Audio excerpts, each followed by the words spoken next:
పల్నాడు జిల్లా గురజాల మండలంలోని దైదగుహాలో కొలువైన శ్రీ అమరలింగేశ్వర స్వామి క్షేత్రానికి ఎంతో చారిత్రక ప్రాధాన్యత ఉంది. అమరలింగేశ్వరుడు ఉత్తరవాహినిగా ప్రవహించే కృష్ణానది ఒడ్డున ప్రకృతి సిద్ధమైన బిలంలో కొలువై ఉన్నాడు. ఈ కొండ గుహలో గల ఆలయంలో కొన్ని వందల సంవత్సరాల క్రితం శివుడు స్వయంభూగా శివలింగం రూపంలో వెలసి భక్తుల నీరాజనాలను అందుకుంటున్నాడు. అయితే 120 ఏళ్ల కిందట పులిపాడు గ్రామానికి చెందిన కాండ్ర రామయ్య, పోట్ల హనుమయ్యతో పాటు పలువురు ఈ గుహ సమీపంలో పశువులు మేపుతుండగా బిలంలో నుంచి మంత్రోచ్చారణలు వినిపించాయి.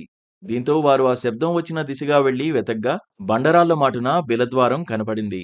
వెంటనే గ్రామస్తులంతా కలిసి తాడు సాయంతో బిలం లోపలికి ప్రవేశించారు.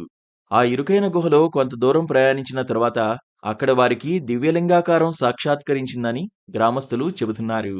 ఆ శివలింగం దగ్గరే పూజలు జరిగిన ఆనవాళ్లను కూడా వారు గమనించారు. ఆనాటి నుంచి ఈ బిలంలోని శివలింగం శ్రీ అమరలింగేశ్వర స్వామిగా భక్తుల పూజలతో ఈ క్షేత్రం విరాజిల్లుతోంది. మరోవైపు వాడపల్లిలో అగస్త్య మహర్షి అగస్తేశ్వర స్వామిని ప్రతిష్ఠించారు.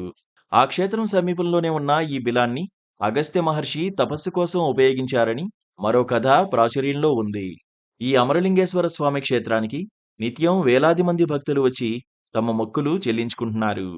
కృష్ణానదిలో స్నానాలు ఆచరించి తడిబట్టలతో బిలంలో 900 మీటర్లు నడిచి ఈ పుణ్యస్థలంలో భక్తులు అమరలింగేశ్వర స్వామిని దర్శించుకుంటారు. పల్నాడు జిల్లా గురజాల మండలం నుంచి 12 కిలోమీటర్లు, పులిపాడు దైద మార్గం నుంచి 5 కిలోమీటర్ల దూరంలో ఈ పుణ్యక్షేత్రం ఉంది.